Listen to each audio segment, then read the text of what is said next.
suing me for 10 million doll hairs. But here's the thing about that. There are rights that protect people like me and the rest of the other people that you are scaring to stay silent, that know what you're doing. It's not going to happen. It's not going to work. You know why? Because truth doesn't fear exposure. Let me enlighten you. I'm going to say it like he likes to say it to these African bloggers that are ignorant to American laws. The First Amendment protects our right to speak the truth and share your personal experience.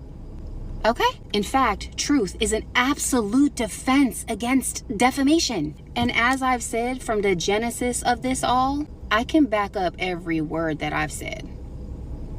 By the way, if you haven't already, go to my Instagram and watch my highlight reels and catch up. You can't just slap anybody with a lawsuit. There are anti-slap laws that protect people like me from being silenced through meritless, baseless lawsuits meant to intimidate and silence. You can't just sue somebody into silence when they're telling the truth, especially when it's about matters of public concern. Here's the problem for this unsavory sex cult leader and his crew and his legal defense, because at this point, I don't believe he's being truthful with them either.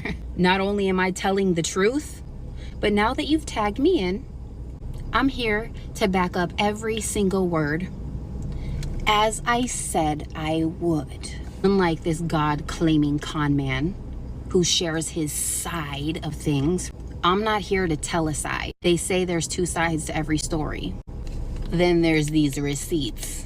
Let's start with why I left. Contrary to this narrative that he's told others after I left, which is that I betrayed him by telling his then live-in girlfriend, now wife's friend, that he was cheating on her and that he didn't know why I left because he was so kind to me and he gave me things. I left because I firsthand experienced everything that you've heard from Gigi, everything that you've heard from EJ and all the other women that are coming out.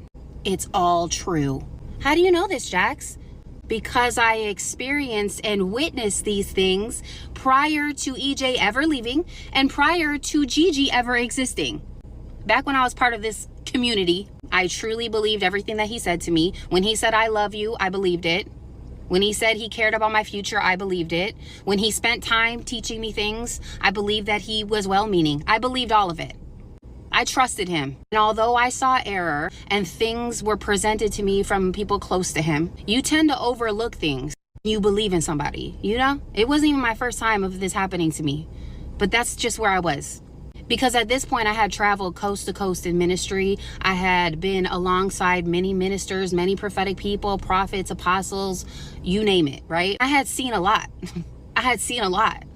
Things that you don't think that happen behind the scenes with men and women of God that stand behind a pulpit, that put their hands on people, that prophesy to people, that are extremely accurate. That you see God doing miracles through. You wouldn't believe what I've seen. And I'll share one day when the timing is right and when I'm led. But you gotta understand something. Those people that stand behind those pulpits that you allow yourself to idolize, they are human beings with error. And that's something that we need to learn, is that they are also human and they fall short just like you and I do. So it wasn't odd for me to see error. So when I was seeing these things, I was one, overlooking it, but I was also like, okay, Ann, like, I've seen this all before. It doesn't disqualify God from using him. And my whole thing was, I'm going to receive what I came to get. And that was the knowledge of the things of God. That was my intention when I came to know this man, when I came to know the things that he's doing. I believe now in retrospect and now being years removed, is that these kind of organizations fiercely abuse this idea that we should overlook or that we should see a man in error and overlook things. I think it's abuse. I think there's a balance there, right? And I think it's abuse in the sense that it is capitalizing on the spiritually malnourished and the ignorance of people. So much so that we began covering up abuse and even crimes. We do this when we overlook. And what we do is pray and stay silent. No. Why do we see this in church, but we don't see this in any other place? But there came a very specific moment in time where the scales were removed from my eyes, and I saw him for what he truly was, a manipulator who's only using others for their influence and to capitalize on them financially. I watched as hundreds fell into his trap because of my endorsements, pouring hundreds of thousands, if not millions of dollars into this man, into his vision, because we believed in him. And please understand, in this specific cult, we are groomed and conditioned to believe that this specific property is holy land. And this man is the shadow that covers us in song. And only through him will we be raptured. I know how crazy this sounds. I'm sorry, it's ridiculous. I can show you where he teaches this, and I've saved it all. I have it all. Even texts and conversations between me and him where he's confirming this to me. The Elias. He is the ancient being who has come to prepare us for this rapture moment.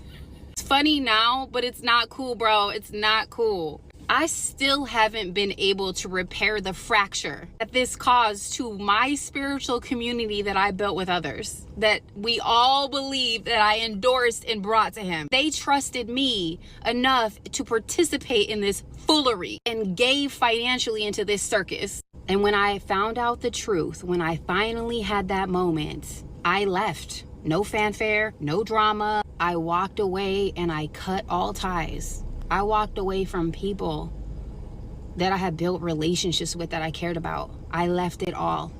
But let me clear something up right here. I left long before Gigi existed. My departure had nothing to do with them. The narrative that I somehow colluded with these people, nonsense. Not only is that inaccurate, it is a desperate attempt to discredit my own experience that I can prove. Everything that I posted from January 2025 until now has been on my own doing. No collaboration, no influence. Nice try though. So the last straw for me is when Mr. Holy Hustler was having a lunch with my friends that I brought to him. And that's really what broke the illusion for good, because I've been seeing things, but this is like that moment, you know? He tried to deceive my friends that I introduced to him, that I was the very things that he was. Imagine being so puffed up that you think that my people, my friends, the people that know me, that know my character, that trust me, that trusted me enough to believe in you, would trust you over me. Talk about pride. Huh. And in time, I'll show you the unfolding and the evidence of how deceitful and nasty this man is. Because weeks later, he reached out to me to tell me that his angel came to him about me. And the time frame of his angel coming to him was a time frame of him sitting down with my friends, and then proceeded to gaslight me into thinking that something was wrong with me, and that it was because I wasn't in full submission to him, because by this point I had kind of moved away and I was doing other things. God had me in a different place, right? By the way, this whole thing with my friends was an attempt to cover his tracks, because he knew at this point that I knew about his philandering. But we'll get there. It wasn't until I stumbled across Gigi's content in December about her